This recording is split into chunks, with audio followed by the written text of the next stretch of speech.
La ilahe illallah'tan ululuğa. Hadistir. Bismillahirrahmanirrahim. Пайғамбарыбыз саллаллаху алейхи вассалам мындай дейді: мен жана бардық пайғамбарлар айтқан ең ұлы сөз Ла илаха иллаллаху вахдаху ла шарика лах. Алладан башқа құдай жоқ. Алла бір, аның шерігі жоқ. Ким Ла илаха иллаллаху вахдаху ла шарика лах.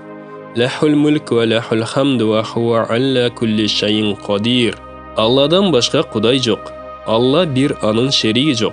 Мүлкі анықы жана мақтау аға таандық. Ал бардық нәрсеге құдіретті деген сөзді ар күні 100 жолы айтса, 10 құл азат қылғанға барабар болады. Ошондай эле аға 100 жақшылық жазылып, дептерінен 100 жамандық өчірілет. Ал күні кечке чейин шайтандың жамандығынан сақтанат. Бұл сөзді андан дағы көп айтқандардан башқа ешкім аның қылған ішінен ұлы еш жасай албайды.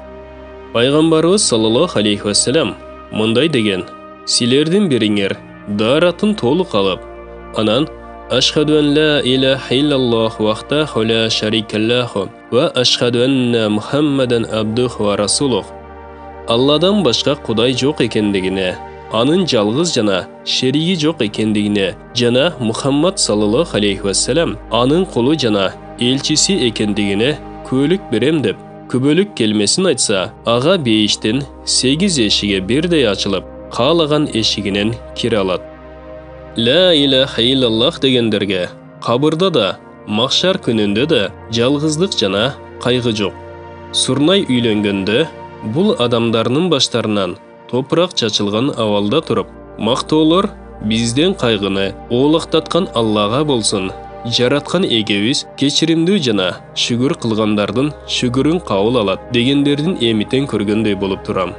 Пайгамбарыбыз саллаллаху алейхи вассалам бир күнү Абу Хурайрага радиаллаху анху мындай деди: о Абу Хурайра, кыямат күнү кылган жакшылыктарыңдын баары тартылат, бирок Алладан башка Кудай жоктугуна күбөлүк берүүң, мындан тышкары ал күбөлүгүң таразыга коюлбайт. Анткени ыхлас менен келтирилген келме таразанын бир жагына 7 кабат асман жана 7 кабат жер, экинчи жагына коюлса, баары бир ла илаха иллаллах келмеси оор турат.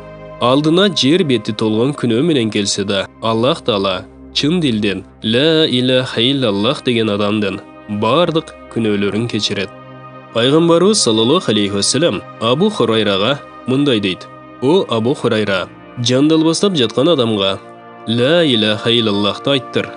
Анткени ла илаха иллаллах топ-топ болгон күнөөлөрдү жок кылат. Абу Хурайра радиаллаху анху: о Алла элчиси, өлүктөр үчүн ушундай, ал эми тирүүлөр үчүн кандай деп сураганда, ал мындай деп жооп берди: тирүүлөрдүн күнөөлөрүн дагы көбүрөөк өчүрөт.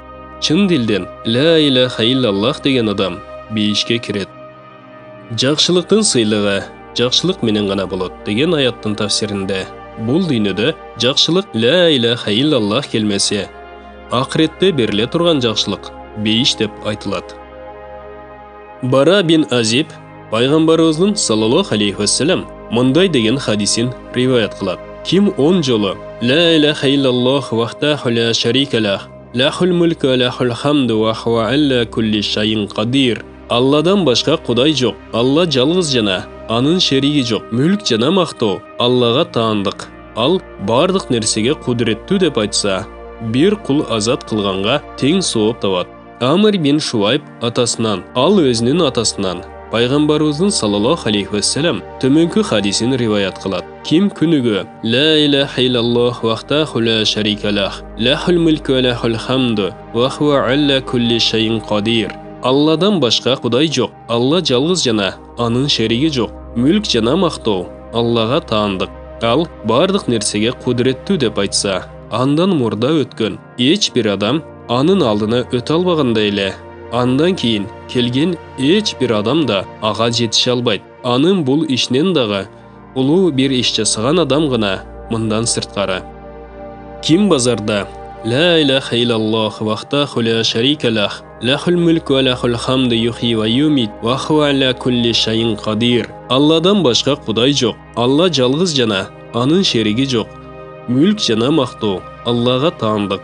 Тирилтүүчү да, жан алуучу да ал өзү. Ал бардык нерсеге кудуреттүү деп айтса, Алла Таала ага 1 миллион жакшылык жазып, 1 миллион жамандыгын анын дептеринен өчүрөт жана ага бейиште бир сарай тургузат. Убада бин Самит пайгамбарыбыздын саллаллаху алейхи вассалам мындай деген хадисин риваят кылат. Түнү ойгонуп, Алладан башка кудай жок, Алла бир, анын шериги жок, мүлк жана мактоолор ага таандык.